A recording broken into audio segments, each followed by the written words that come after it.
y cuánto haces por nosotros, tus hijos. Todo esto, Señor, te lo pedimos por los méritos de su Santísimo Hijo, por su obra redentora y por su obra salvadora en todos y en cada uno de nosotros. Amén. En el nombre del Padre, y del Hijo, y del Espíritu Santo. Amén. Amén. Amén. Bueno, muy bien, mis queridos. A ver, recuerde que estábamos, o estamos, ¿no? Trabajando las claves, esas llavecitas que nos ayudan a abrir el libro del Apocalipsis para poder entenderlo, para poder desmenuzarlo, para poder saborearlo, ¿ya? Y no importa que sea amargo en el inicio, pero luego disfrutaremos del dulce sabor que proporciona este libro. Entonces estábamos en esas claves y ya habíamos visto todas las claves. La semana pasada vimos dos, muy especialmente las dos últimas, ¿verdad? Que una, ¿se acuerdan? Era la clave de interpretación, y la que estamos viendo, vamos a ver y seguimos viendo, es la estructura narrativa del libro, que ya nos adentra en lo que es la lectura propia del libro. Recuerden que en esa clave interpretativa teníamos esas 4 escuelas como para hacer un recordatorio, ¿verdad? Esa primera escuela de interpretación, que interpreta, digamos, el libro del Apocalipsis como una síntesis de la historia universal, ¿ya? También tenemos la segunda escuela, esa que dice que, digamos, esa que exageró esta primera y que solamente pudo ver las señales del fin del mundo en el libro del Apocalipsis. Esta escuela que se desprende de la primera y que es una exageración de esa primera. Una tercera escuela que digamos, se contrapone a estas dos primeras, pues lógicamente que es una ruta que contextualiza el libro únicamente en el momento en que fue redactado, digámoslo así. ¿Ok? Entonces, acuérdense que veíamos que pues esto no es, el Apocalipsis no es un libro del pasado, que el Apocalipsis es un libro del presente, inclusive de un futuro que ha llegado hasta nosotros. Y una cuarta escuela, digamos, que es como la que resume, digamos, las 4, perfeccionándolas y entendiendo que sí, que hay una historia de salvación, ya, que no está buscando en ninguna manera la fecha del fin del mundo, ni se está quedando en el pasado, ni está entendiendo que la lectura contextual es la importante, sino que reconoce que lo contextual también es importante, pero que no es el mensaje. Entonces, esta es como la más practicada, habíamos dicho, recuerden, que era así, una lectura que sabe descubrir los contextos, pero también sabe descubrir la teología que hay en toda la historia de la salvación, sabe descubrir ese proyecto de Dios y cómo ese proyecto está en curso, y este libro pues nos lo va contando, ¿verdad? Entonces hablábamos de una sexta clave, que es ya la estructura narrativa del libro, y esta vez, digamos, en esta clase, vamos a ver, digamos, un poco lo que vimos en la sexta clave, esa estructura narrativa que la vimos a grosso modo, pero que hoy vamos a hacer un recorrido mucho más serio, mucho más profundo. Vamos a ver un recorrido panorámico. Si ustedes hoy asisten a clase, ustedes les queda clarísimo lo que han visto anterior y esto, ¿ya? Y espero pues no quedarse con esto solamente, porque pues aquí vamos ya a entrar en la lectura del libro. Entonces vamos a hacer digamos, como un recorrido panorámico. Yo les voy a mostrar como un mapa, como la arquitectura del libro del Apocalipsis, ¿verdad? Y ese mapa nos va a ayudar a comprender el libro, porque parece mentira, pero es un libro que los estudiosos nos han dicho una cosa que es bien importante. Si uno leyera el libro sin que tuviera ninguna marca, uno podría fácilmente descubrir la estructura, ¿verdad? Entonces, ese recorrido panorámico o dentro de este recorrido panorámico, vamos a hacer una anotación inicial para entender esta estructura. Miren, los antiguos estudiosos del libro del Apocalipsis habían notado en el desarrollo del libro que había una técnica o que hay una técnica clarísima, que es la técnica de la repetitividad, ¿ya? O sea, que se repiten algunas imágenes, se repiten símbolos, ¿verdad? Una y otra vez, van y vienen y vuelven y van y vuelven y vienen. Por allá en el siglo IV, también hay un escritor con un nombre rarísimo que se llama Tycho Noafro, que ha sido como el primero de los estudiosos en formular una teoría que se llama la teoría de la recapitulación. Esto inclusive es mucho más claro, esta palabra, digamos, da más claridad a lo que verdaderamente sucede en esa dinámica literaria del libro del Apocalipsis. Y 3 siglos después de este señor Tícono, Beda el Venerable, también hablaba de lo siguiente, ¿ya? Y decía que en las escrituras se dicen cosas que parecen en orden temporal o se narran hechos que parecen continuos. Entonces dice, mientras que ese relato retoma de manera no aparente afirmaciones del pasado, ya, entonces, bueno, a ver, yo se las voy a decir con mis palabras, ¿ya? Miren, el libro del Apocalipsis tiene una dinámica exclusiva de la literatura joánica, ¿ya? El libro sabe para dónde va, pero es como cuando uno va viendo cosas en el camino. A ver, como cuando uno entra a un centro comercial, se me ocurre, como cuando uno entra a un centro comercial y sabe al almacén que va a ir, ¿verdad? Pero en el camino va viendo cosas, ¿ya? Y luego se devuelve, ¿ok? Para ver lo que ya vio. Bueno, este libro es así, viene, avanza, vuelve y viene, ¿verdad?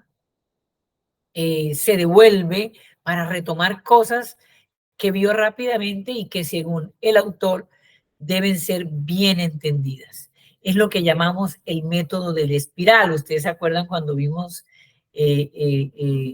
a Juan, la literatura, es decir, en forma de espiral, es decir, se devuelve, pero cuando toca el vértice avanza un poco más, vuelve y se devuelve y toca, pero avanza un poco más, ¿verdad?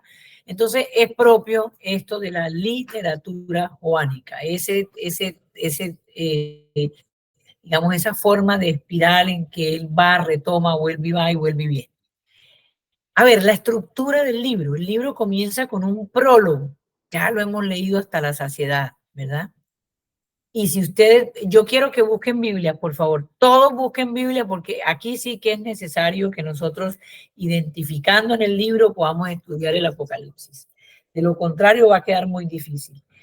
En el prólogo es el capítulo 1, versículo del 1 al 8, y si ustedes pajean, digamos, van moviendo las páginas del Apocalipsis, van a encontrarse con un prólogo, ya en el capítulo 22, un epílogo, perdón, ya en el capítulo 22, versículo del 6 del 26 al 21.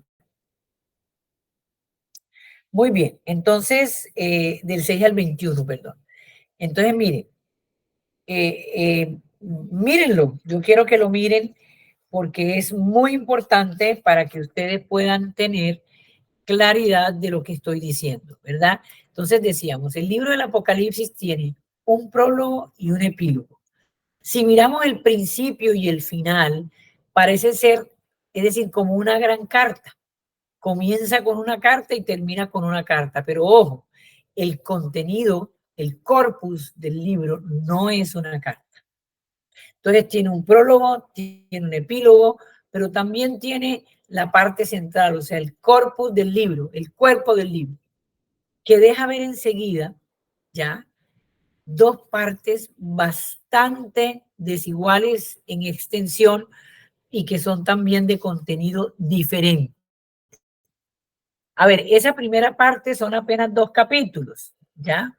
Son apenas 2 capítulos que contienen la visión introductoria y el mensaje a las iglesias.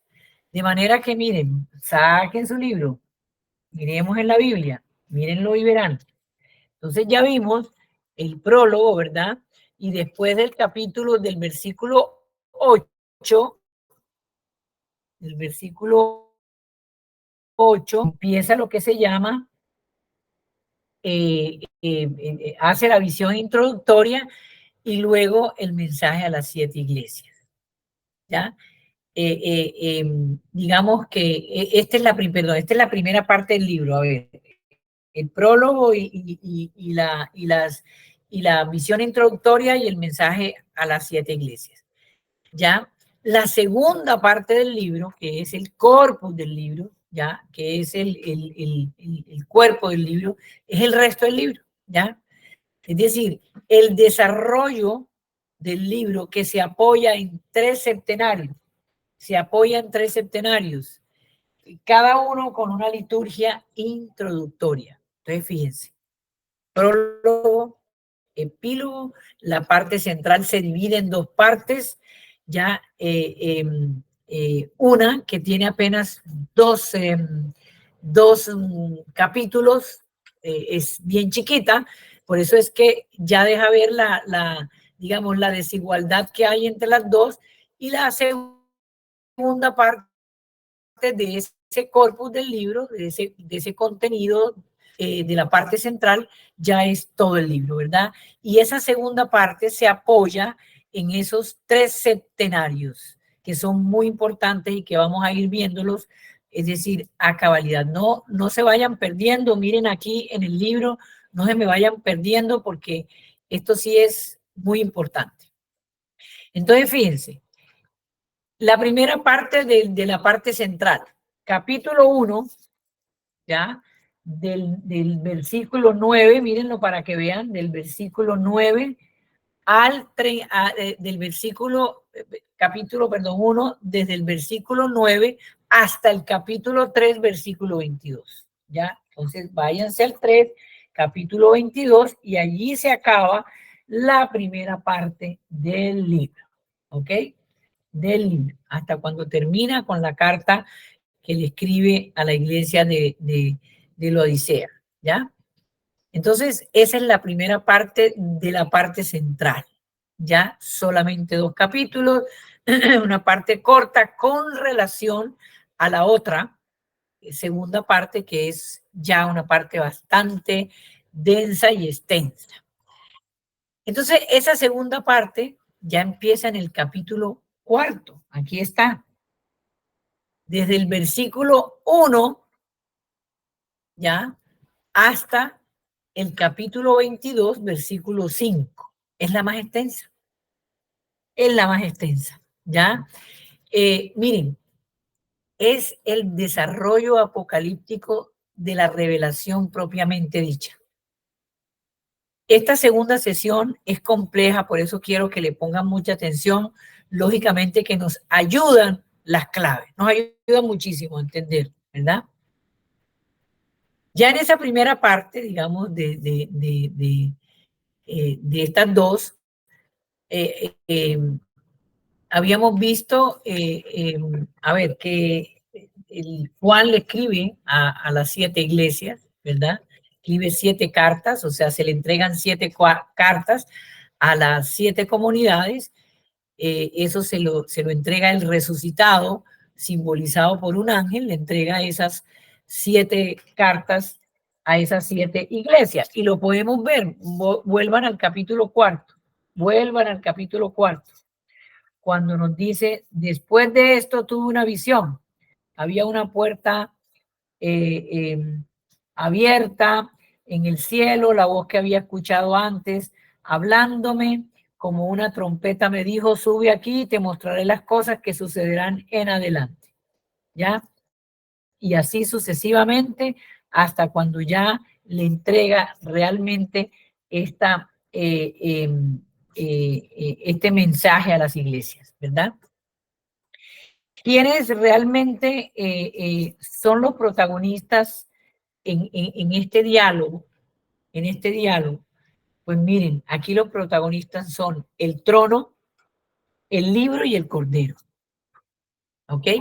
En esa primera parte del corpus del libro. No quiero que se me pierdan. Una cosa es el prólogo y el epílogo y en lo que queda en la mitad está dividido en dos partes. La primera es cortita, es esta del capítulo 4, ¿verdad? Que tiene 2 capítulos solamente y que es realmente donde nos relata que el resucitado le entrega a Juan 7 cartas a las 7 comunidades. ¿Ya? Ya en la segunda parte de esta parte central, oigan bien, el elemento característico es el uso de los septenarios, las cuales, miren, cumple una función clave, clave. Algunos estudiosos, y esto tengo que decírselo porque eso también es válido, digamos, han llegado a ver, como dice mi profesor, muchos septenarios por todas partes, ¿verdad? O sea, Corsini dice que hay 7 en todo el libro, en fin. Pero hay que decir en realidad que de verdad y haciendo el análisis serio, constitutivo, son 3 septenarios. Ojo, los 7 sellos que abran el libro, por favor, de la Biblia, el capítulo 6, versículo 1 hasta el capítulo 8, versículo 1. Ahí están los 7 sellos. ¿Ok? Luego viene el segundo septenario, que son las 7 trompetas, que van desde el capítulo 8, versículo 7, hasta el capítulo 11, versículo 19. Y el tercer septenario, que son las copas, las 7 copas. Fíjense cómo el número 7 aquí tiene una relevancia importante, ¿ok? Y este de las 7 copas, este tercer septenario va del capítulo 16, versículo 1, hasta el capítulo 1, versículo 21, ¿ok? Muy bien. ¿Del 16 al cual, Beatriz, perdón? El cual quieres, el último del 16, capítulo 16, oigan, capítulo 1 hasta el capítulo 21. Okay. Está el tercer septenario, que son las 7 copas. Entenderán ustedes que es todo el libro. Estos 3 septenarios es todo el libro. ¿Me hago entender? O sea, porque ¿me repites el segundo, por favor? Las 7 trompetas, capítulo 8, versículo 7, hasta el capítulo 11, versículo 19. Bueno, una pregunta. ¿Por qué septenarios? ¿Por qué 7? ¿Por qué 7? Miren, porque 7 es un símbolo teológico que nos remite a la creación. Entonces, esta opción por centenarios, digamos, parece reflejar esa división religiosa, digamos, lo del tiempo en ese periodo de 7 días, ¿de acuerdo? Entonces se convierte en un símbolo teológico que permite encuadrar toda la historia. Es decir, cuando yo digo 7, es decir, sobre ese modelo inicial en el Génesis 1 de 7, ahí está enmarcada toda la historia. Así que el autor del Apocalipsis pone a consideración, digamos, estos esquemas simbólicos que se repiten y que permiten, oigan bien, interpretar el sentido de la historia de la salvación. 3 veces 7. 3 veces 7. ¿Ya? El sentido, digamos, nos ayuda, esta repetición nos ayuda a interpretar el sentido de la historia de salvación. 7 es la historia, ¿ya? Una historia, digamos, que ¿alguien entró? Sí. Bueno, muy bien. Entonces, a ver, ¿qué quiere decir 7? 7 es la historia donde Dios crea. Miren, Dios es creador de la historia. Donde hay mal, Dios crea positivamente. Siembra semilla del bien. Donde hay oscuridad, Dios genera la luz. Donde hay caos, Dios ordena. Por eso es la fuerza del número 7, porque 7 es la totalidad de la historia. Es la historia. Oiga, en esta historia se nos anuncia ¿qué? Se nos anuncia la intervención nueva, última y definitiva de Dios, que coincide, oigan bien, con el misterio pascual de Cristo Cordero. Ahora, que es la condición indispensable, oigan bien, Cristo, muerto y resucitado, el Cristo, es decir, esa misterio pascual del Cordero era necesario para el cumplimiento perfecto del proyecto de Dios.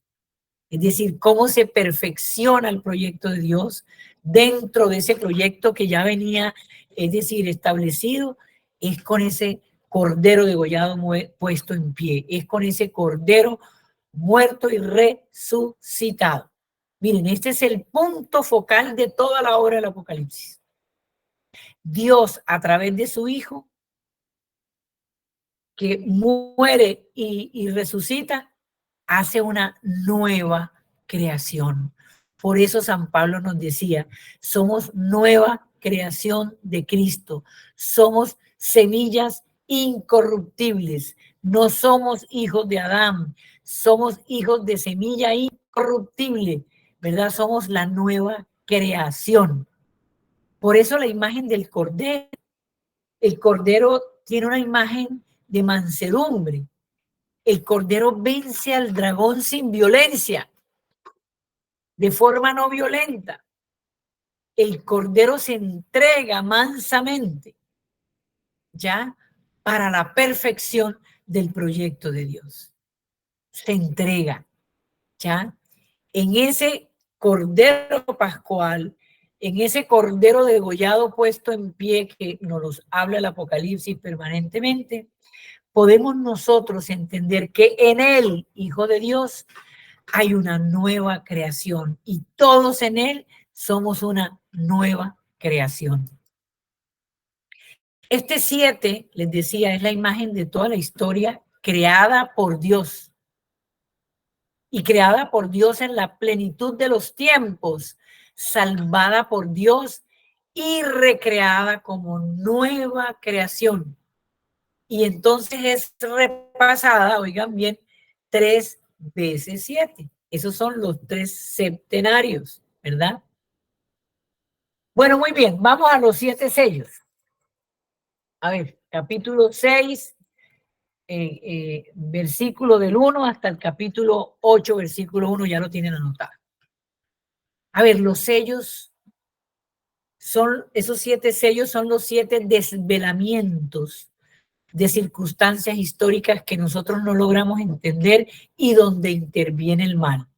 Y ya vamos a ir ahondando en todo esto, no se preocupen. Estoy haciendo, acuérdense, un panorama, estoy yendo despacio para no meternos profundamente, sino que a través de estas claves nosotros podamos ir comprendiendo. Segundo septenario, las 7 trompetas. Miren, trompeta en la Biblia es la voz de Dios. Y la trompeta en el Apocalipsis, que es la voz de Dios, suena como advertencia. Dios no quiere destruir, Dios quiere salvar. Dios quiere que, digamos, que nos salvemos, ¿verdad? La trompeta es el anuncio de la conversión. Dios insiste a través del profeta que corrijamos los comportamientos negativos, aquellos, mis queridos hermanos, que desvían a la historia de su cauce y que llevan esta historia realmente hacia la destrucción, ¿ya? Y la llevan más a la destrucción que a la realización. Por eso Dios insiste, por eso las 7 trompetas como advertencia, como anuncio a la conversión. Ustedes recuerdan cuando Jesús inició su vida pública, que luego en el contexto histórico más o menos hilado después de la muerte de Herodes, de San Juan el Bautista, ¿verdad? Que era su primo, empieza él su vida pública y empieza ya al anuncio del reino. El reino de Dios está cerca, conviértanse y crean en el evangelio. Entonces, miren, no es Dios quien destruye el mundo, mis queridos. Somos los seres humanos. Y Dios nos avisa diciendo, hey, atención. Y estas son las trompetas que dicen, atención, oigan. Bueno, y si no nos corregimos, ya sabemos a qué abismo nos abocamos. Y no porque Dios quiera, sino por elección libre del hombre. Pero esas son las trompetas, la voz de Dios, el anuncio, la advertencia, el llamado a la conversión, el llamado a hacer el giro, el cambio, ¿verdad? Muy bien, el tercer septenario, que ya son las 7 copas, son la imagen del juicio. Miren, que es bellísimo, para mí esto es lo más hermoso del Apocalipsis, este último septenario. Miren, frente a una historia donde hay víctimas y victimarios, Dios pone en su lugar a los victimarios y salva la vida de los sufrientes. La copa es la imagen del juicio. Juzgar en la Biblia, esto se los he dicho varias veces, es salvar, no es destruir. El juicio de Dios se llama salvar, ¿ok? Se llama salvar. Por eso es importante entender, por ejemplo, en este tema de los lenguajes tramposos de este tiempo, con el tema de la víctima y el victimario. En la medida en que haya víctima y victimario, jamás va a poder haber paz, porque ahí no va a haber reconciliación. Ambos tienen como un contexto. Y entonces miren lo que hace Dios. Pone en el lugar al victimario y salva a la víctima sufriente, ¿ya? Y les da la posibilidad, digamos, y entonces redime y entonces hace justicia, poniendo al mal en su lugar, ¿ya? Bueno, muy bien, como son estos 3 septenarios, ¿cómo se conectan estos tres septenarios? Y yo creo que a partir de aquí, ya, que nos encontramos en ese desarrollo narrativo de la obra, ya podemos ir viendo ese parecido a un espiral ascendente. Como cuando yo digo, la iglesia crece por fecundidad, es exactamente lo mismo, es un crecimiento ascendente, la iglesia fecunda, ascendente, es decir, cada día, es decir, más fecunda, pero fecunda, no cantidad, ¿ya? Así que cada vez que aparece el número 7, avanzando en la obra, es decir, cuando llega al final, entonces se devuelve nuevamente al primero, y cuando llega allí, se encuentra de nuevo con el principio y es invitado a recorrer nuevamente otro itinerario muy parecido al anterior, de manera que, ¿qué nos facilita eso, mis queridos hermanos? Profundizar el discurso.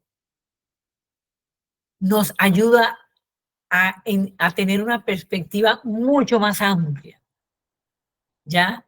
Nos ayuda a comprender mucho más. nos ayuda a levantar la mirada, ya ampliar también esa mirada para poder entender lo que este autor del Apocalipsis nos quiere decir. Y no es repetir por repetir, quedándose allí. Miren, no. Él vuelve al principio, pero sube. Vuelve al principio, pero avanza.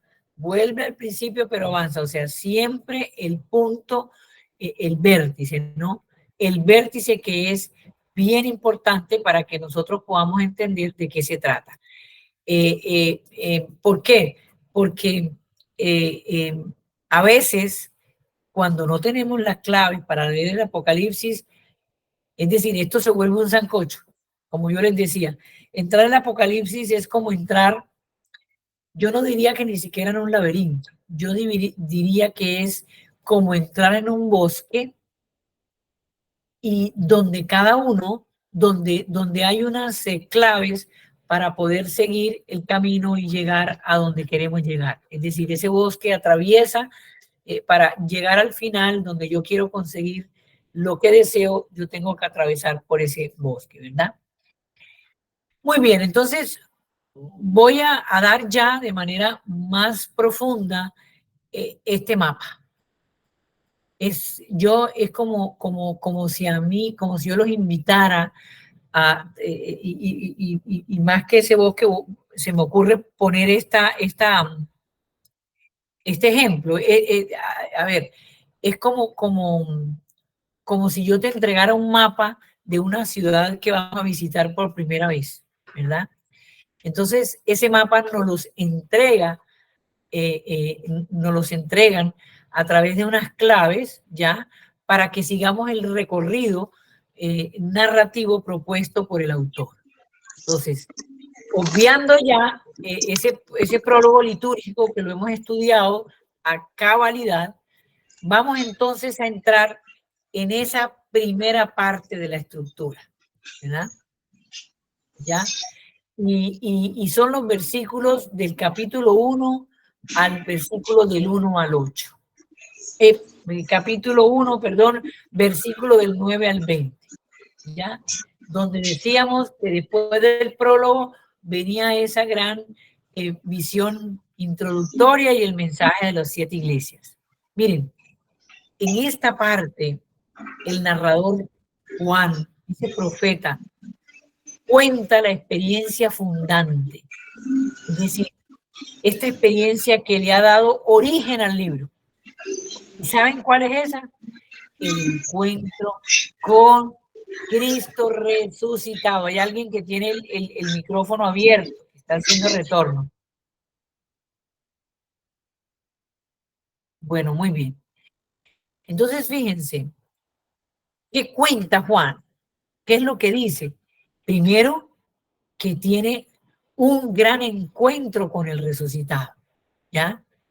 Jesús se revela, oigan bien, con la gloria de su resurrección y le confía al profeta la tarea de transmitir mensajes a las 7 comunidades cristianas, ¿verdad? Que viven en esas ciudades del Asia Menor. El esquema de las cartas es el mismo. Todas esas cartas que hacen expresan una experiencia eclesial del resucitado. Recuerden que la vez pasada las leímos y vimos, y esa es la tarea que tienen, que es en cada carta hacer el esquema, ¿no? El esquema de las cartas. Es decir, y entendemos ahora que todas estas comunidades reunidas para la celebración dominical, la iglesia, oigan bien, vive esa presencia activa del resucitado. Pero que en esa liturgia la iglesia también se deja interpelar, se deja transformar en sus exigencias, llegando a su purificación. Es tan bueno que nosotros pudiéramos hoy entender eso, ¿saben? Nosotros nos hemos vuelto unos grandes críticos de la iglesia y en vez de construir iglesia, lo que hacemos es destruir iglesia, ¿ya? Entonces, fíjense cómo cómo aquellas comunidades en esa gran liturgia dominical, ¿ya? Ellos se dejan interpelar. Recuerden que las cartas son tan hermosas porque Jesús primero resalta lo bueno, las bondades, y también les habla de las quejas. Pero yo tengo contra ti, dice, yo tengo contra ti. Entonces, estas se dejan interpretar, interpelar, se dejan exhortar, amonestar. Entonces, ese, digamos, es como esa primera parte donde está la visión introductoria y el mensaje de las 7 iglesias. Después del prólogo. En este corpus central, o sea, en la parte central que contiene esa primera parte de los mensajes a las 7 iglesias, también está entonces la segunda parte que, vuelvo y le repito, como el Apocalipsis se apoya en esos 3 septenarios, que son el de los sellos, las trompetas y las copas, para finalmente, ¿verdad?, terminar con ese epílogo, con unas visiones complementarias bellísimas y con el epílogo. Vamos entonces a empezar ya en profundidad con ese primer septenario de los sellos. Esa visión introductoria que está en el capítulo 4, ¿ya? Que va desde el versículo 1 hasta el capítulo 5, versículo 14. Miren, al comienzo ya del capítulo 4, la escena cambia. Porque vean lo que pasa aquí. Juan es convocado al cielo para, digamos, para asistir a una aparición en forma simbólica. Es decir, Juan es elevado en el espíritu y el vidente contempla varias cosas. Una, el trono. Oigan bien, que esto es importante. ¿Qué contempla? Que el que está, hay alguien sentado en el trono, ya, y el que está sentado en el trono es el creador del universo. Entonces, el trono, alguien que está sentado en el trono, que ese que está sentado en el trono es el creador del universo, que el que está sentado en el trono sostiene un libro sellado y lacrado con 7 sellos que nadie puede abrir, exceptuando uno. Quien lo puede abrir es el Cordero Inmolado, es decir, Cristo muerto y resucitado. Y por último, que este libro es el libro de la historia, es el libro de nuestra historia. Entonces, miren, en esa visión introductoria, Juan ve el trono, ve a alguien que está sentado en el trono, ve que ese que está sentado en el trono es el creador del universo, que ese que está sentado en el trono tiene un libro sellado, lacrado con 7 sellos, es un libro que nadie puede abrir, que el único que lo puede abrir es el Cordero Inmolado, y que este libro es el libro de la historia. También hay como 7 puntos, ¿no? Que es decir, en la visión de Juan. Oigan, entonces después de esta visión introductoria, sigan el libro, por favor, yo les pido, porque esta es la mejor manera. Esta es la mejor manera de poder ir identificando ya en el libro. Estamos en el capítulo 4, en esa visión introductoria del septenario de los sellos. Septenario de los sellos parte de esa visión introductoria, y luego a partir de esta visión introductoria, ya en el capítulo 6, ¿verdad? Entonces está la apertura de los sellos, de los 7 sellos. ¿Ok? Entonces, ¿cuáles son los temas realmente que aparecen en esos 7 sellos? Los temas de la creación y de la redención, digamos, son como los puntos claves en la apertura de esos 7 sellos, ¿ya? Miren, oigan bien, todas las escenas, todas, ¿qué es lo que hacen? ¿A dónde apuntan? Miren, a develar, el proyecto divino. ¿Y cómo simbolizan ese proyecto divino? En un libro,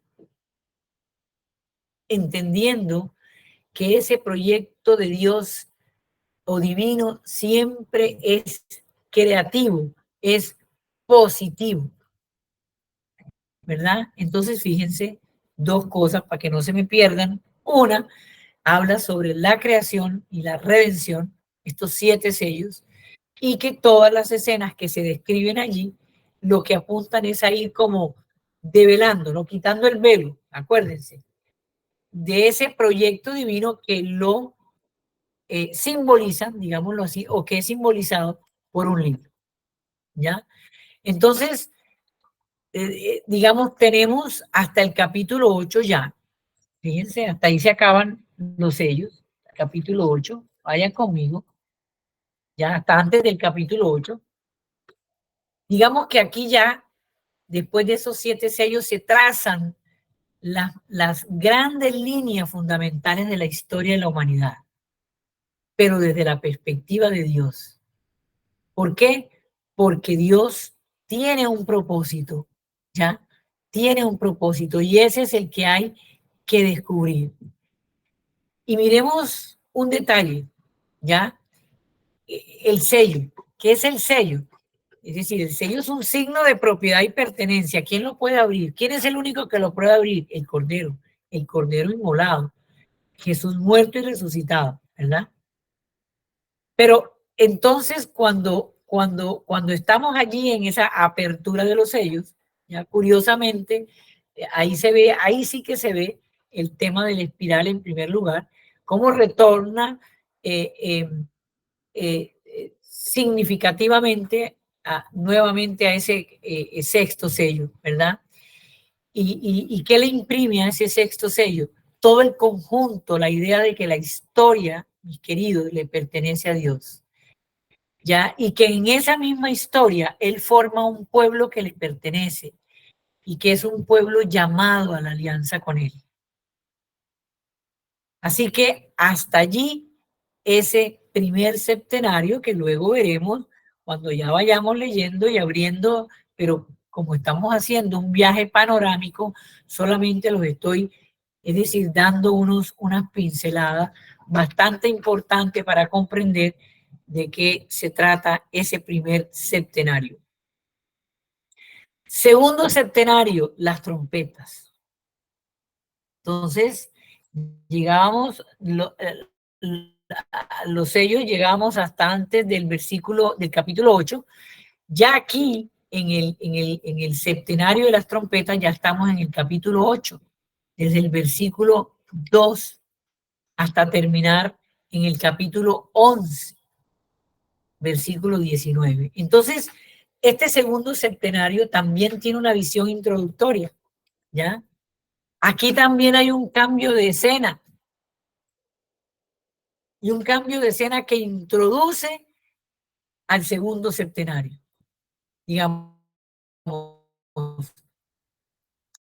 aquí entonces hay una liturgia angelical, ¿ya? Una liturgia de ángeles, hay en ese contexto, ¿verdad? Si ustedes lo ven, dice, cuando por fin el Cordero rompió el séptimo sello, se hizo en el cielo un silencio como de media hora. Entonces, fíjense cómo hace un silencio para hacerle una introducción a el segundo septenario. Dice, y entonces vi que a los ángeles que estaban de pie delante de Dios les entregaban 7 trompetas. Fíjense, les entregaban 7 trompetas.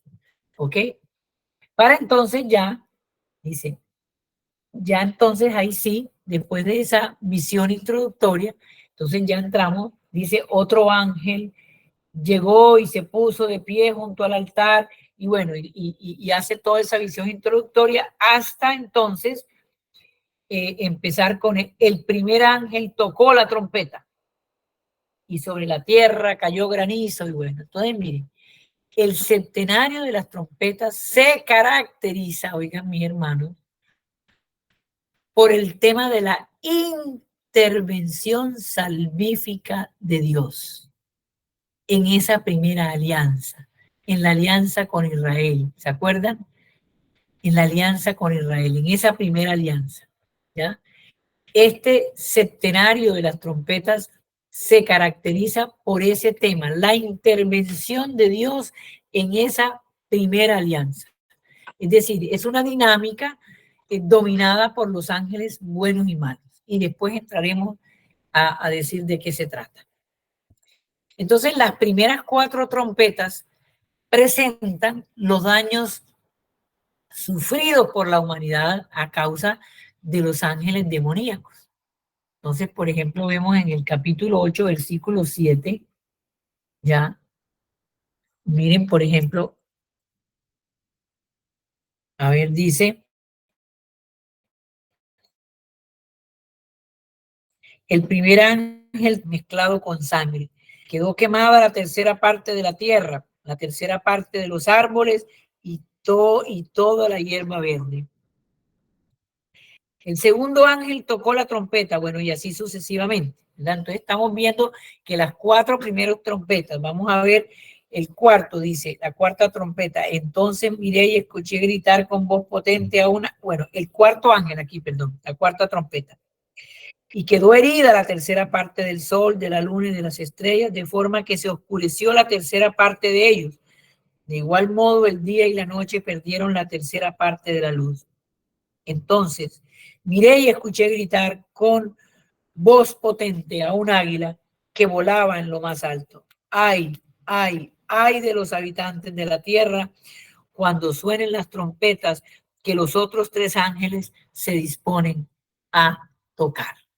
Entonces, estamos hablando de de las 4 primeras trompetas que ya les dije, que son los daños sufridos por la humanidad causados por esos ángeles demoníacos o por esas fuerzas demoníacas, ¿verdad? Y la quinta trompeta retoma y desarrolla el tema de las 4 primeras, ¿ya? Y ya uno podría leerla, vamos a leerla, dice, porque desarrolla las 4, dice. El quinto ángel tocó la trompeta y vi cómo le fue entregada la llave del pozo del abismo a una estrella que había caído del cielo a la tierra. Y apenas abrió el pozo del abismo, se oscurecieron el sol y el aire debido a la humareda que salía de las profundidades del abismo, igual a la de un horno gigante. Entonces saltaron langostas de la humareda a la tierra y se les dio un poder semejante a las que tienen los escorpiones de la tierra.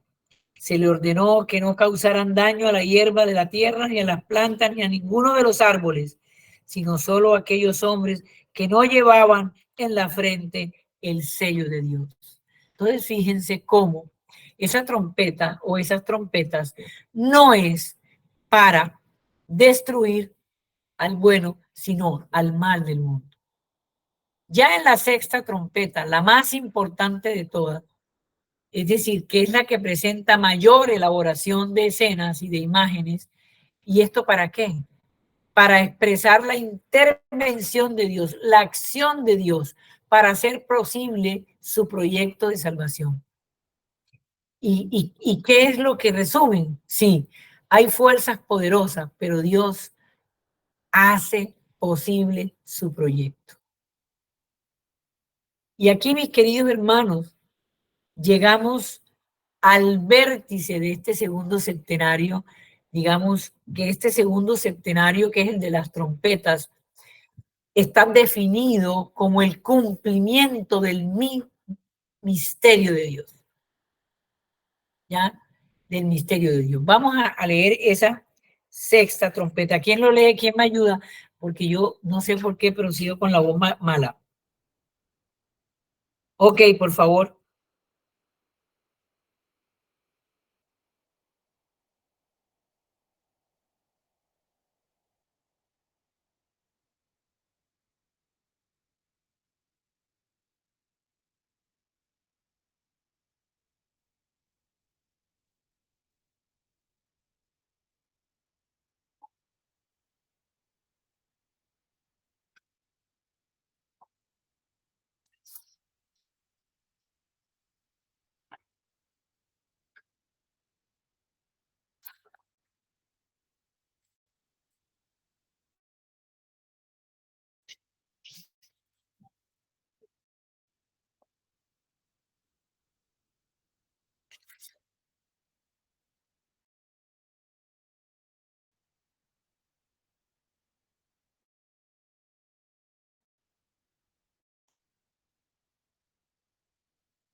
Muy bien.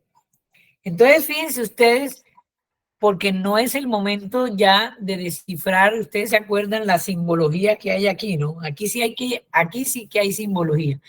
Pero aquí lo más importante, y esta es digamos, la más importante de las trompetas, ya, y ustedes ven cómo está elaborada con todo tipo de símbolos, pero muy claramente dice que, bueno, que hay personas que no se convirtieron, ¿ya? De las obras de sus manos no dejaron de adorar a los demonios, ni a los ídolos de oro, de plata, de bronce, de piedra y de madera, que no pueden ver, ni oír, ni caminar. No abandonaron sus asesinatos. Bueno, entonces sigue leyendo el final, el que sigue, el capítulo 10. Sí, el capítulo 10.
Muy bien, aquí está la clave, ¿no? Aquí está la clave. ¿Ya? Es lo que yo les decía. Es este proyecto de salvación, esta sexta trompeta, que lo que hace es entregarme el cumplimiento del misterio de Dios, ¿ya? Y vamos a seguir leyéndolo para entender que no es destrucción, ¿verdad? Que Dios no destruye, todo lo contrario, que quien se destruye es el hombre a sí mismo, es la humanidad a sí mismo, pero que la voluntad de Dios, la intención de Dios es siempre salvar. Seguimos, Alberto, hasta... Bueno, no, a ver, no, un minuto, porque, a ver, esto está hasta el capítulo 15, versículo 19, entonces, bueno, esto está como largo, pero ya aquí lo que a mí me interesaba estuvo. Bueno, podemos leer la séptima trompeta.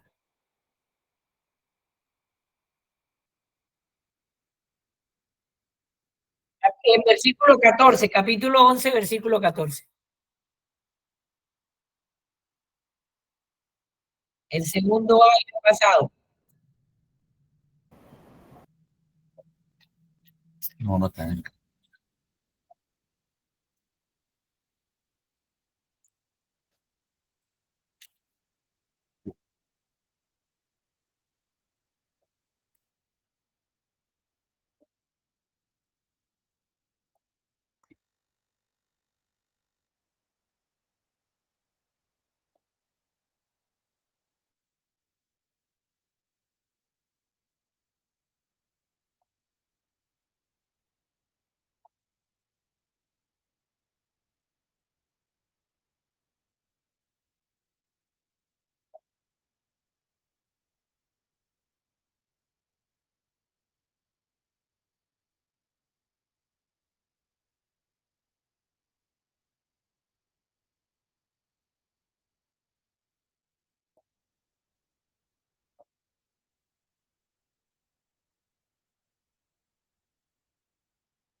Listo. ¿Vieron qué hermosura? ¿Cómo acaba entonces esas trompetas que son la voz de Dios? Por eso ustedes escuchan truenos, relámpagos. Recuerden que son esos símbolos cósmicos que se interpretan como la voz de Dios, ¿no? O sea, como la voz de Dios.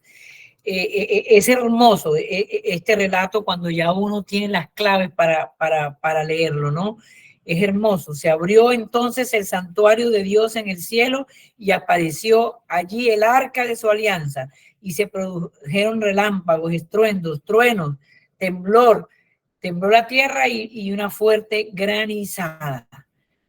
¿Ya? Fíjense aquí también lo que dice, te damos gracias, Señor, los 24 ancianos, que ya sabemos que son los 12 hijos de Israel, ¿verdad? Y los 12 apóstoles, ¿no es cierto? Son los 24 ancianos. Te damos gracias, Señor Dios Todopoderoso, aquel que es y que era, porque has asumido tu inmenso poder para establecer tu reinado. Las naciones se habían encolerizado, pero ha llegado el momento de tu ira, el tiempo de juzgar a los muertos y de dar la recompensa a tus siervos, los profetas, a los santos y a los que temen tu nombre, pequeños y grandes, y destruir a los que destruyen la tierra. Entonces, miren cómo podemos nosotros ya comprender, ¿verdad?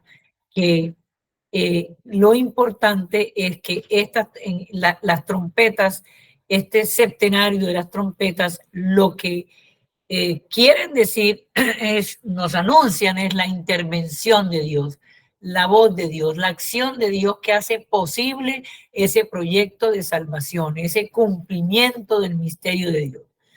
¿Ok? Bueno, listo. Seguimos. Entonces viene el tercer septenario, las copas. Las copas. Entonces, fíjense que son los sellos, las trompetas y las copas. Aquí hay algo interesante en este septenario de las copas, ¿ya? Hay primero una visión introductoria con un tríptico de los signos, que tal vez es decir, una de las partes más famosas del libro del Apocalipsis. Luego viene el derramamiento de las 7 copas, ¿ya? Y finalmente, pues, unas visiones complementarias al septenario. Mire, hasta aquí, o sea, hablando ya del capítulo 12, ya, que es 12, 13, 14, ya, 12, 13 y 14, ya hasta el 15, hasta el capítulo 15, ya hemos avanzado bastante. Pero oigan, aquí viene lo mejor, ¿ya? Es decir, ahora ha llegado el cumplimiento del misterio de Dios. Antes la trompeta era el anuncio, la advertencia, ¿verdad? De que hay un cumplimiento, de que viene el reino de Dios, ¿verdad? Entonces, oiga, ha llegado el tiempo de Dios, ¿ya? Lo que sigue de aquí en adelante, del capítulo 12 en adelante, es la representación del misterio de Dios que, miren, Él se ha revelado. ¿Cómo se ha revelado? Interviniendo en justicia de Dios, ¿ya? Entonces, lo que sigue, digámoslo así, retoma desde el comienzo la presentación de ese misterio que culmina aquí en este tercer septenario, ¿verdad? Septenario. Entonces, fíjense, esa visión introductoria que les decía, que está en el capítulo 12, que tiene un tríptico, es decir, de signos, 3 signos, un tríptico. Es como una especie larga, como de un extenso proemio, un largo proemio, digámoslo así. Entonces nos encontramos con 3 signos grandiosos. Y vuelvo y le repito, una de las partes más hermosas y más famosas del libro, que se puede, es decir, lo podemos definir como el tríptico de los signos. El signo de la mujer, el signo de la serpiente y los ángeles con la copa. ¿Ya? Los ángeles con la copa. Vayan Vayan con el libro. Estamos en el capítulo 12. Estamos en el capítulo 12. Vamos a ver. ¿Puedes leer, Alberto? ¿Lo tienes allí? Listo.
Listo. Vean, es increíble, ¿no? Por eso regocijaos cielos y los que en ello habitáis. ¿Ya? Entonces, fíjense que este signo de la mujer, ¿ya? ¿Qué nos recuerda? A la Eva, a la mujer tentada, pero ya en otro momento de la historia, ya venciendo a la serpiente. ¿Se acuerdan que el Génesis decía que esta mujer le aplastaría la cabeza o uno de sus descendientes? ¿Ya? Entonces, esta mujer es la que trae o da luz al Mesías, a esa estirpe, a ese que le está dado vencer al dragón. El signo de la serpiente, que ya no es una serpiente, es un dragón, es una dragona, ¿ya? Miren, el Génesis, ¿qué nos recuerda? Es decir, que era el tentador, aquí lo dice, aquí clarito nos lo describe, ¿verdad? Entonces, ese dragón, que ya no es dragón, sino dragona, porque tiene dos bestias, ¿verdad? Y a una de ellas, que es la que le da el poder de la publicidad y de la propaganda, y bueno. Entonces, ¿cómo a través de estos signos, del signo de la mujer, de la serpiente y de las copas, que ya dijimos que las copas es el juicio, ¿verdad? Y que el juicio es salvación, a través de estos signos se desenvuelve una confrontación. Por una parte, la mujer y la serpiente, y por otra parte, los ángeles con las copas. Es decir, se retoma el misterio de la intervención definitiva de Dios en la historia humana. Es decir, para resolver ese conflicto dramático, es decir, con las fuerzas del mal. Se resuelve absoluto, hace justicia y Dios siembra la semilla del bien y por fin Dios acaba con las fuerzas del mal. Ese septenario de las copas constituye, mis queridos hermanos, el centro de la sección conclusiva del Apocalipsis. Simboliza el evento catastrófico decisivo, pero no catastrófico porque destruya la humanidad buena, ¿verdad? Porque destruya el bien de la humanidad, sino porque destruye al mal, lo aplasta, lo deja sin piso, ¿verdad? Entonces, ese septenario de las copas que ya está en el capítulo 16, ya, hasta el capítulo 21, miren, hasta el capítulo 21, cuando ya habla de el juicio de las naciones. Luego vi un trono blanco y al que estaba sentado sobre él. El cielo y la tierra desaparecieron de su presencia sin dejar rastro. Vi también a los muertos, grandes y pequeños, de pie delante del trono. Fueron abiertos unos libros y luego se abrió otro libro que es el de la vida. Y los muertos fueron juzgados según lo escrito en los libros conforme a sus obras. El mar devolvió los muertos que guardaba. La muerte y el Hades devolvieron los muertos que guardaban, y cada uno fue juzgado según sus obras. La muerte y el Hades fueron arrojados al lago del fuego, y este lago del fuego es la muerte segunda, junto a los que no están inscritos en el libro de la vida. Entonces ya es la batalla definitiva. No solamente es la intervención de Dios, sino la intervención definitiva de Dios en la historia para resolver finalmente ese conflicto que se generó al principio de la creación, ¿me entiendes?, entre el bien y el mal. Esa duda, esa dualidad, que dejó entrar Adán y Eva como representación de esa primera humanidad, ¿verdad? Fue resuelta en Jesús, que en él no había contrarios, es la opción fundamental que no tiene contrarios por ser el amor.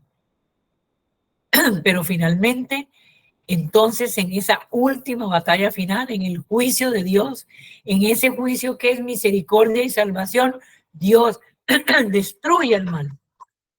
Y lo destruye porque el amor de Dios es inquebrantable y tan grande y purificador que el mal se disuelve frente a él. Entonces, entendiendo así que este último evento no es un evento catastrófico porque destruya, sino por lo contrario, porque construye, recrea, renueva, es decir, todo lo que había creado.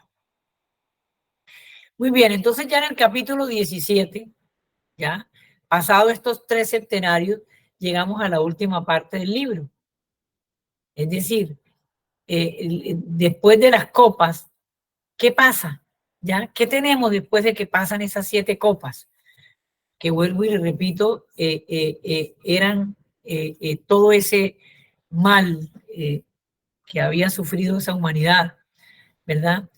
Miren, entonces lo que viene aquí en el capítulo 17 hasta el versículo 22 son las consecuencias de la intervención decisiva que acabamos de describir, ¿ya?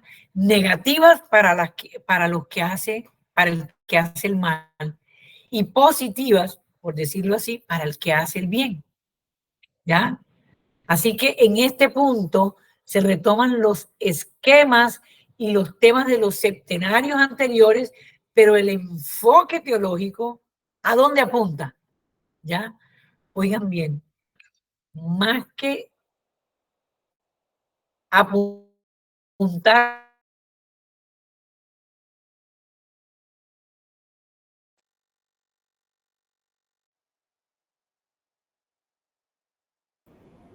Perdimos a Beatriz.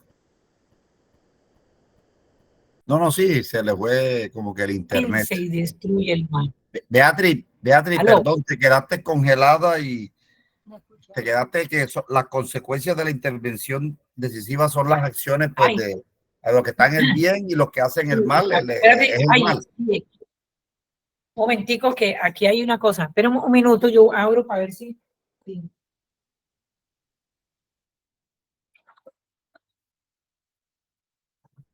No, una cosa rarísima, les cuento. Una cosa rarísima porque ustedes me estaban viendo o no. Porque sí. Sí, porque no sé, se empezó como a mover la cosa. Bueno, muy bien. Entonces les decía que ¿qué tenemos después de estas copas, digamos, de estas 7 copas?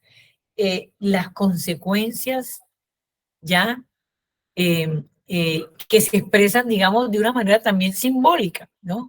Y que esas consecuencias son negativas y positivas, y que esas consecuencias son es decir, son las consecuencias de esa intervención decisiva de Dios, ¿verdad? Que decíamos que eran negativas para el que hace el mal y positivas para el que hace el bien, ¿verdad?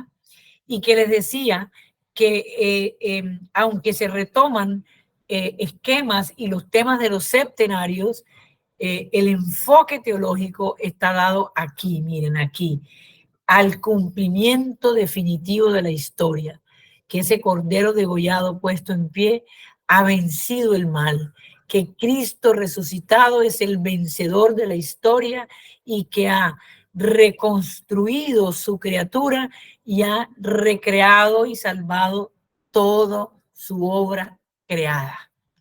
¿Ok? Entonces,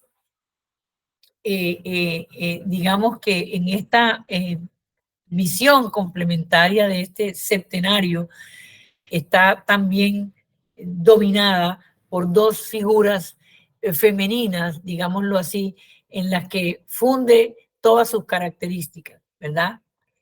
La figura de la mujer y la figura de la ciudad.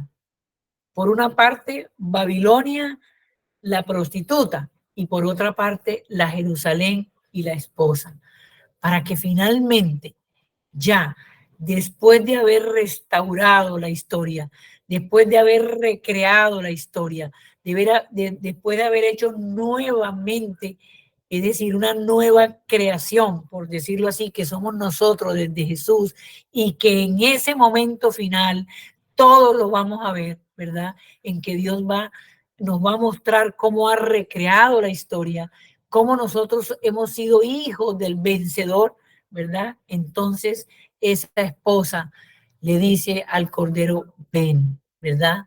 Esa esposa que es la Jerusalén, que es la iglesia, es la nueva Jerusalén. Entonces aquí aparece exactamente esa nueva Jerusalén, ¿verdad?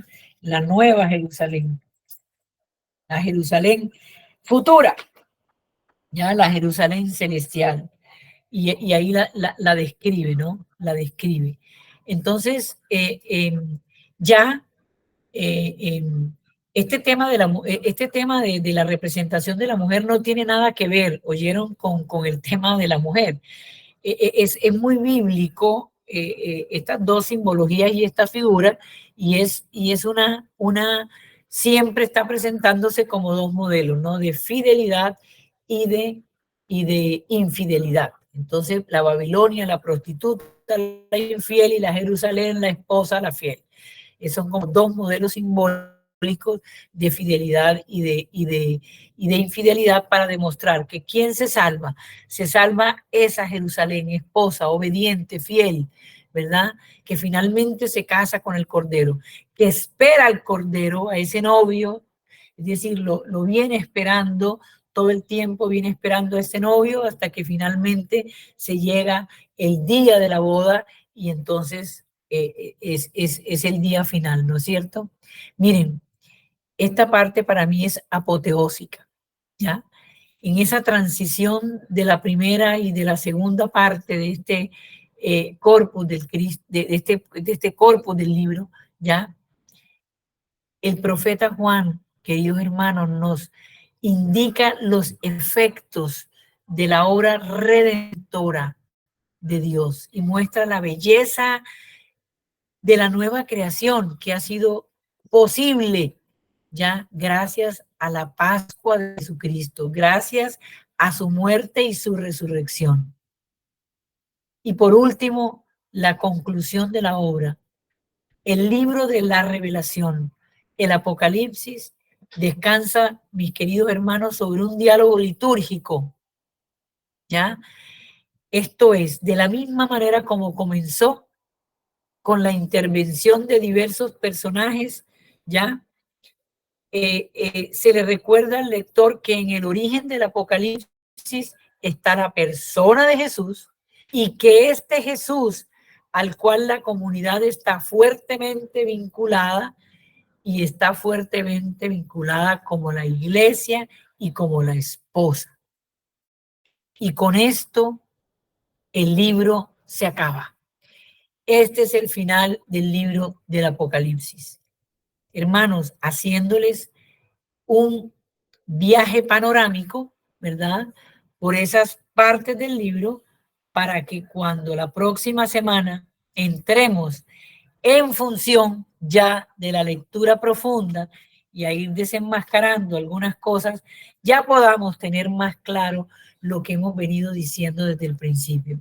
Díganme ustedes si después de haber hecho este recorrido panorámico y de darnos cuenta ya en el bien entender desde las claves que nos han dado para comprender el libro, si este es un libro que da miedo.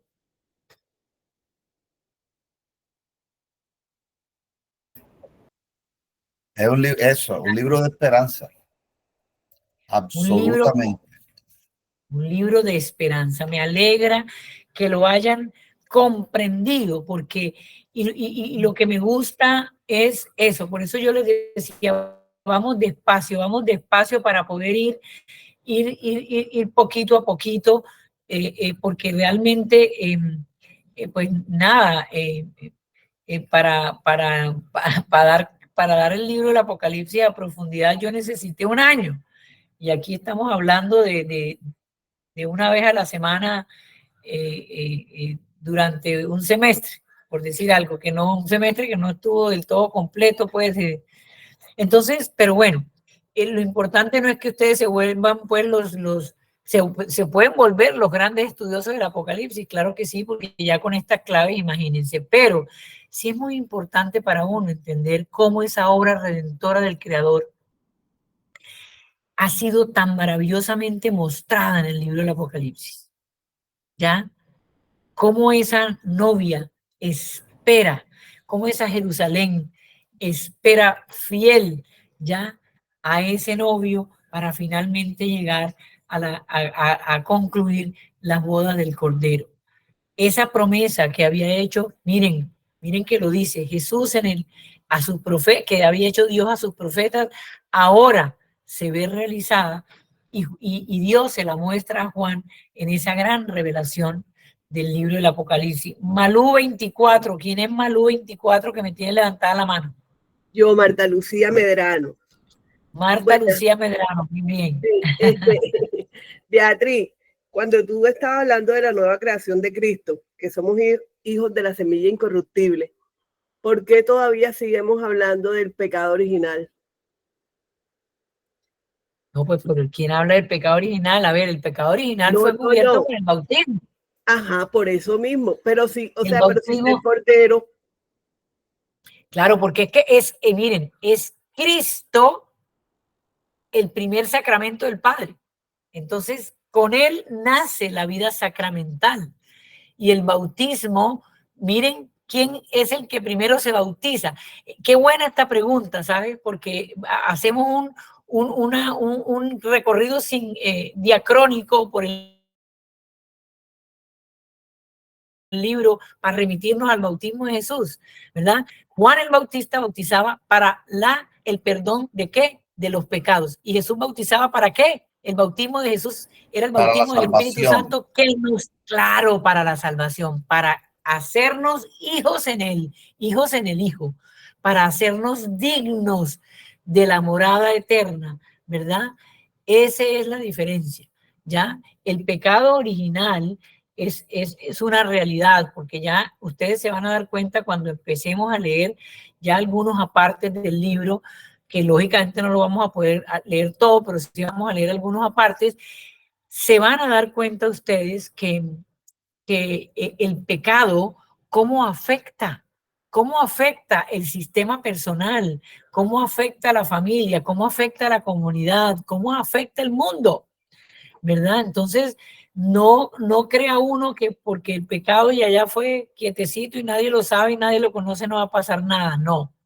Vean, esto es bien importante, toda esta teología del pecado, toda esta teología de la caída. ¿Ya, Miguel?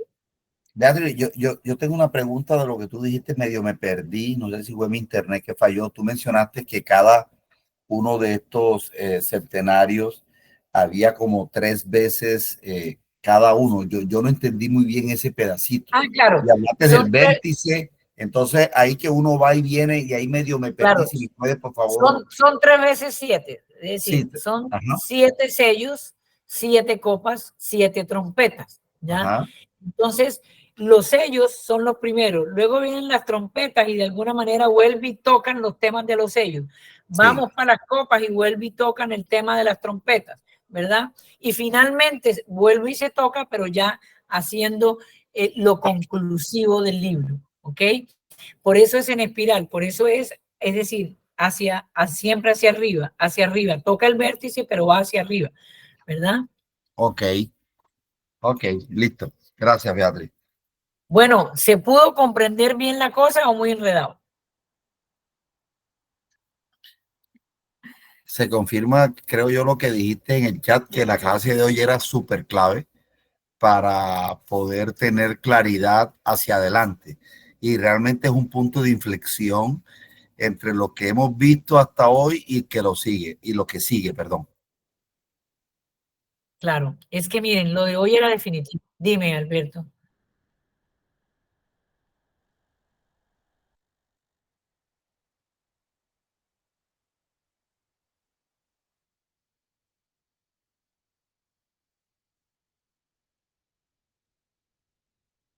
No, nadie.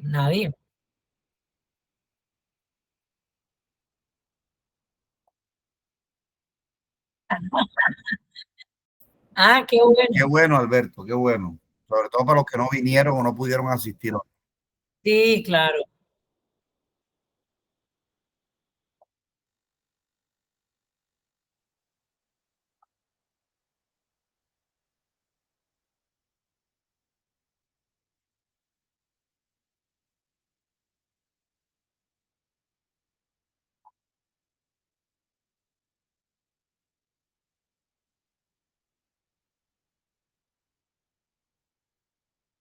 Claro, así es. Claro, así es, a una historia de salvación que está en camino, que está en proceso, ¿ya me entiendes? Que va camino a su plenitud, ¿verdad? Una historia de salvación porque el Salvador, el que nos redimió, el que nos salvó, el que finalmente va a venir a recogernos, por decirlo así, ya vino. Entonces es el futuro en el presente y un presente que va caminando en el futuro llegando a su plenitud. Eso es, me explico, eso es. Nosotros no tenemos por qué tener miedo. Yo digo, si la iglesia en pleno, oigan, yo no creo que podrían estar sufriendo más nosotros que ellos, que esas iglesias del Apocalipsis, con esa persecución de Domiciano, que acuérdense que fue el que se hizo llamar Dios. Domiciano fue el que se hizo llamar Dios y además los obligaba a arrodillarse en la imagen de él a toda hora y a todo momento, y el que no se arrodillaba lo mataban. Entonces, no solamente era una persecución de tipo ideológico, sino también era una persecución de tipo militar. ¿Me explico? O sea, de tipo social. Era horrible lo que estaban viviendo aquellas iglesias. Entonces, yo creo que sí es cierto que el Apocalipsis, fíjense, es un libro que tal cual como esa clave interpretativa, esa escuela interpretativa que dice es un libro para poder leer los signos de los tiempos, para que vayamos leyéndolo en nuestro tiempo, ¿me explico? Y nos pueda ayudar a no tener miedo, a saber que el cordero degollado puesto en pie es el vencedor del mal, es el vencedor del dragón, de esa serpiente que acechaba, ¿verdad? De que finalmente no pudo acechar a la criatura, que era aquel que estaba destinado a darle duro. Entonces, por eso el Apocalipsis nos relata que no puede con ella, ¿me explico? Que permanece ilesa y que ella finalmente da luz. Entonces, fíjense cómo viene y se restaura la historia. Y uno dice, bueno, no, en María ya se restaura la historia. Pues no solamente, fíjense cómo finalmente el Apocalipsis nos muestra no solamente a un Jesús que vino, que vivió, que murió, sino también a un cordero degollado puesto en pie, mostrándonos toda su acción transformadora, es decir, en el camino de este presente futuro hacia el reino de Dios.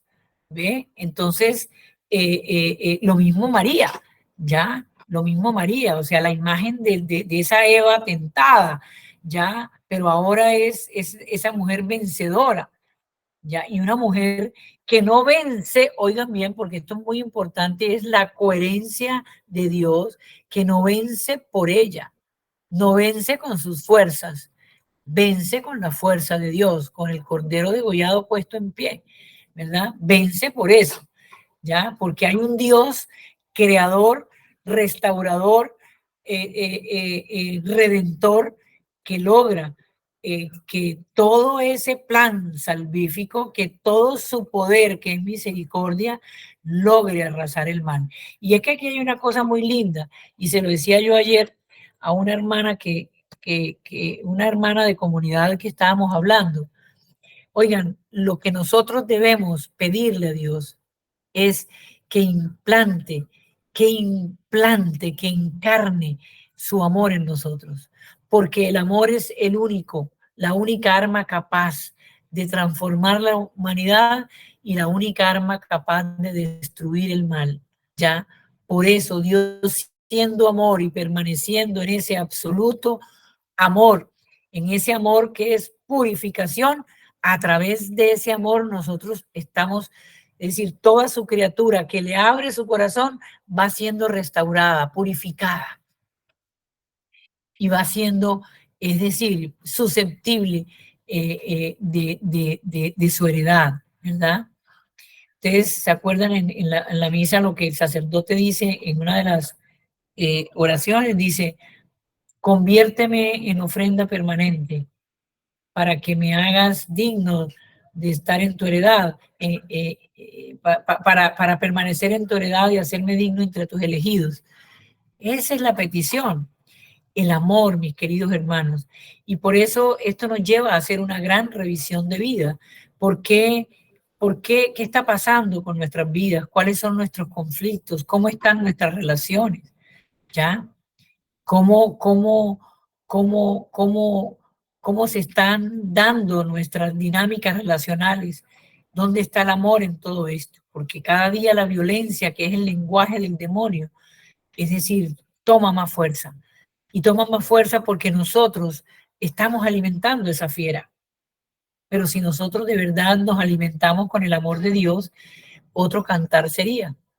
Otro cantar sería. Pidámosle mucho al Señor, mis queridos hermanos, que este libro del Apocalipsis, que esta visión que Él, esta revelación que Él le hace a Juan, que también es una revelación que nos está haciendo a nosotros, nos ayude a entender la dignidad que Él ha querido para nosotros, que nos convierta en esto, en ofrenda permanente, que nos convierta en ese amor que purifica, ya en ese amor que purifica nuestras relaciones y que hace que sea posible este proyecto sanador y restaurador de Dios. ¿Hay alguna otra pregunta?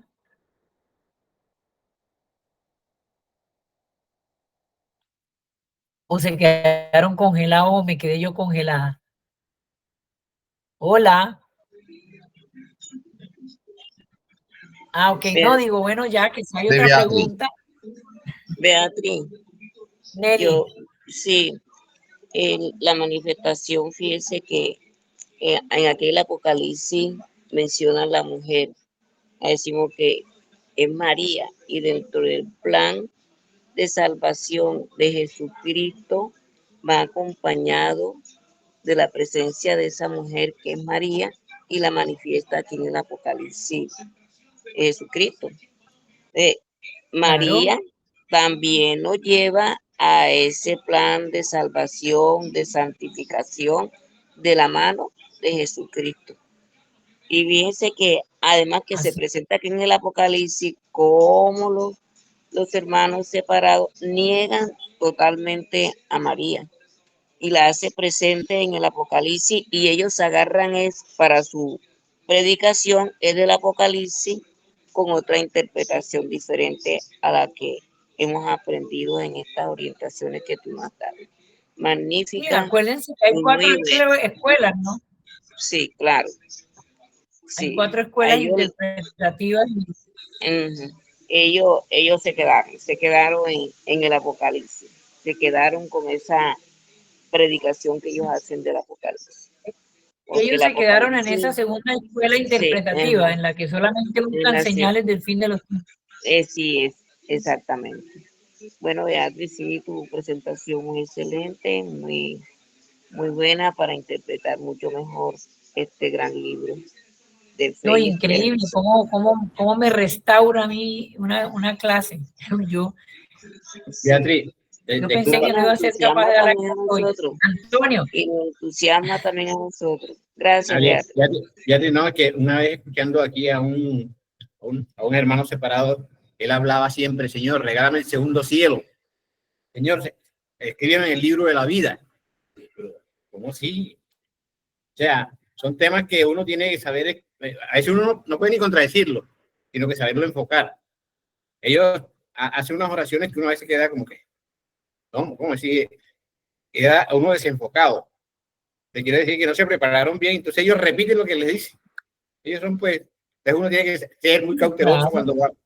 ¿Sí o no? Gracias. Recuerden que una de las cosas que aprendimos en el Apocalipsis es que es un libro que no se puede leer literalmente, porque acuérdense que ni se puede leer literal, ni se puede pintar, ni se puede hacer una película del Apocalipsis. Porque resultan monstruos. Imagínense ustedes un cordero con 7 ojos, ¿quién lo ha visto?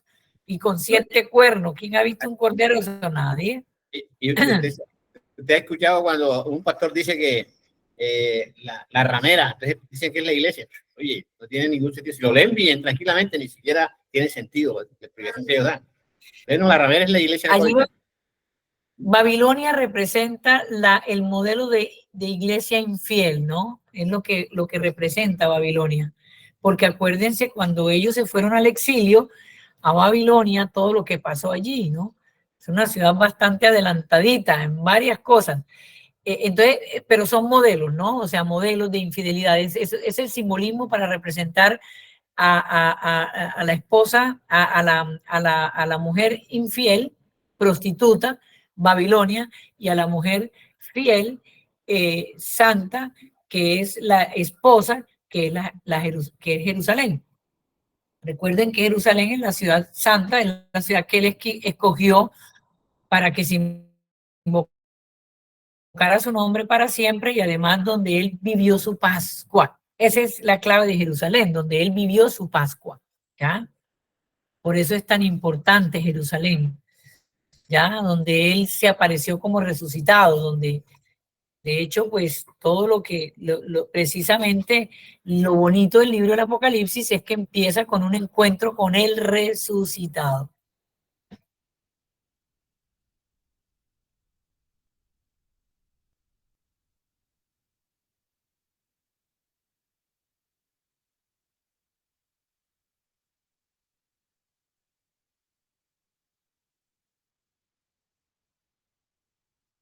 No, nada. Así es, así es. Y sobre todo porque la tierra, porque la creación es el todo de Dios. Dios es amor, ¿cierto? Y un amor absoluto. Pero para que haya sido creíble o para que sea creíble que es amor, ¿cierto? Dios sale de sí mismo ya y crea el tú, ya que es la creación. Porque sin un tú es imposible decir que hay amor, porque el amor en sí mismo no, el amor existe con relación al otro. ¿Me hago entender? Entonces la creación es la expresión del amor de Dios. Nosotros somos expresión del amor de Dios. Qué tan lindo que pudiéramos enseñarle eso a nuestros hijos. Somos la palabra de Dios hecha, ya realizada en nosotros. El amor de Dios hecha palabra realizada en nosotros. De manera que esto también es importante entenderlo. Somos esa expresión del amor de Dios. Entonces la tierra, toda la naturaleza creada, es también de la misma forma. Por eso es que cuando Él, fíjense, cuando hay caos, Él establece el orden y empieza a ordenar y empieza a decir qué es primero, qué es segundo y qué es tercero. Y al hombre lo hace semejante a Él. Por eso lo hace humanidad. En la humanidad es que está la semejanza a Dios. Por eso se hace hombre. ¿Ok? Entonces, bueno, aquí nos quedaríamos en clase de teología. Pero bueno, mis hermanos, qué rico que hayamos podido compartir. Carlos, Alberto Ceballos. No, que escuchando a todos hoy, viendo esta clase, la verdad que la clave, como dices tú cuando iniciaste la clase, la clave es la interpretación. Y realmente la vida es eso, saber interpretar todo. Y